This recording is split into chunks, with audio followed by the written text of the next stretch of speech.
Assalamualaikum warahmatullahi wabarakatuh. Perkenalkan, nama saya Safinatun Najah, NIM 2006311001002. Di sini saya akan menjelaskan tentang hasil dari praktek klasifikasi dataset menggunakan algoritma neural network pada Python. Ya, pada modul ini itu menjelaskan tentang machine learning. Apa itu machine learning? Machine learning itu adalah cabang aplikasi dari artificial intelligence dengan fokus pada pengembangan sebuah sistem yang mampu belajar sendiri tanpa harus berulang kali diprogram oleh manusia. Algoritma pada machine learning di sini ada 3, yaitu supervised learning, unsupervised learning, dan reinforcement learning. Supervised learning adalah algoritma machine learning di mana data yang digunakan dalam pembelajarannya adalah data yang berlabel. Contohnya logistik, regression, dan lain-lain. Yang kedua, unsupervised learning merupakan data yang digunakan dalam pembelajarannya adalah data yang tidak berlabel. Jadi berlawanan dari supervised learning.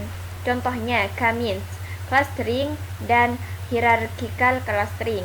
Yang ketiga, reinforcement learning adalah algoritma yang mempelajari dataset sendirinya berdasarkan pada lingkungan yang mempengaruhinya untuk mencapai suatu tujuan tertentu atau belajar dari lingkungan. Contohnya di sini ada K-learning, deep key network, SARSA, dan lainnya. Maaf. Lanjut. Ya, selanjutnya yaitu memakai algoritma supervised learning. Secara garis besar, penyelesaian yang menggunakan algoritma supervised learning adalah classification atau klasifikasi dan regression atau regresi. Nah, contoh klasifikasinya di sini untuk neural network pada dataset diabetes bisa disiapkan datasetnya ya.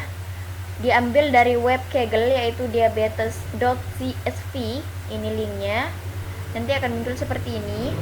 Lalu masukkan dataset pada Google Drive kalian dan lakukan proses mounting atau Google Drive dengan Google kolaborasi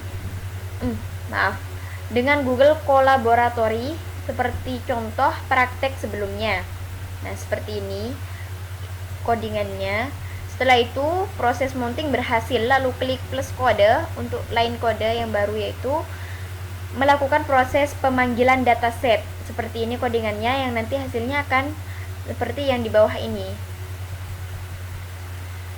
Jadi di situ akan ada variabel df akan membaca dataset dari folder content drive, my drive, palette, notebooks, garing diabetes.csv.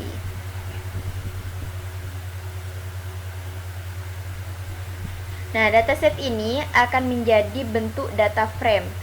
Selanjutnya, program untuk melihat ukuran data. Nah, di sini adalah codingan untuk melihat ukuran data.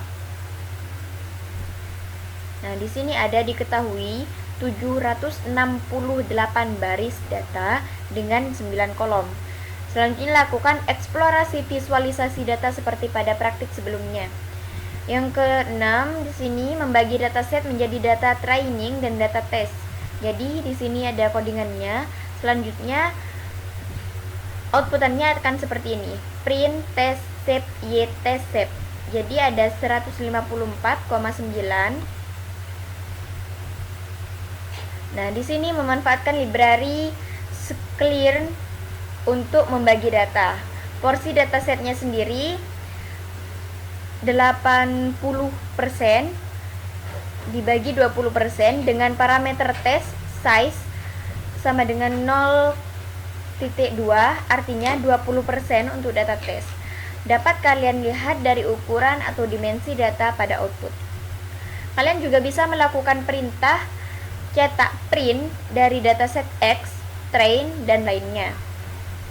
Yang kedelapan, membagi antara fitur dan label atau target. Dalam dataset semua dianggap fitur, di mana pada ukuran atau dimensi diketahui ada 9, Bisa dilihat di praktikum sebelumnya ya. Berikut memisahkan data dengan cara menghapus data training. Jadi di sini ada codingannya dan ini yang di bawah adalah outputannya. Penjelasannya yaitu variabel X train 1 dan Y train 1 merupakan variabel data training yang sudah memisahkan antara fitur dengan label. Di sini terlihat bahwa dimensi X train 1 adalah 614,8. Data dari Y train 1 adalah nilai outcome saja. Selanjutnya lakukan juga pemisahan data fitur dan label untuk data tes. Di sini ada inputannya dan akan keluar output seperti di gambar ini. Penjelasannya, variabel X tes 1 dan Y tes 2 merupakan variabel data tes yang sudah memisahkan antara fitur dengan label. Dimensi dari variabel X tes adalah 154,8, yaitu 20% dari dataset yang dari dataset dan 8 kolom. Variabel Y tes 1 adalah data tes dari outcome saja. Selanjutnya melakukan proses normalisasi supaya data tidak terlalu besar. Di sini dilakukan menggunakan library dari min-max-color. Saya masukkan inputannya seperti ini dan akan menghasilkan outputan seperti di bawah ini. Selanjutnya melakukan proses klasifikasi dengan neural network. Nah, seperti ini untuk inputannya yang nantinya akan menghasilkan ini MLPC Classifier Hidden underscore layer underscore size sama dengan 3, learning underscore rate underscore init sama dengan 0,2. Ya, baik, selanjutnya itu melakukan prediksi dari data tes yaitu X tes 1, di mana saya memasukkan kode seperti di gambar ini, lalu melihat akurasinya. Di sini menggunakan library akurasi underscore score. Ini adalah bentuk inputannya yang nantinya akan keluar 0,799.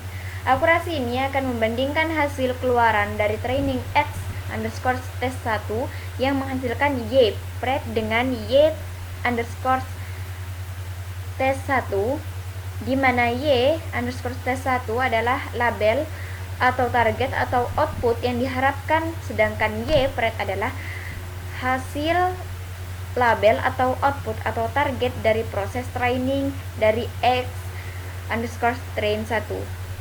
Baik, cukup sekian yang bisa saya jelaskan di sini. Apabila ada salah kata, saya minta maaf. Wassalamualaikum warahmatullahi wabarakatuh.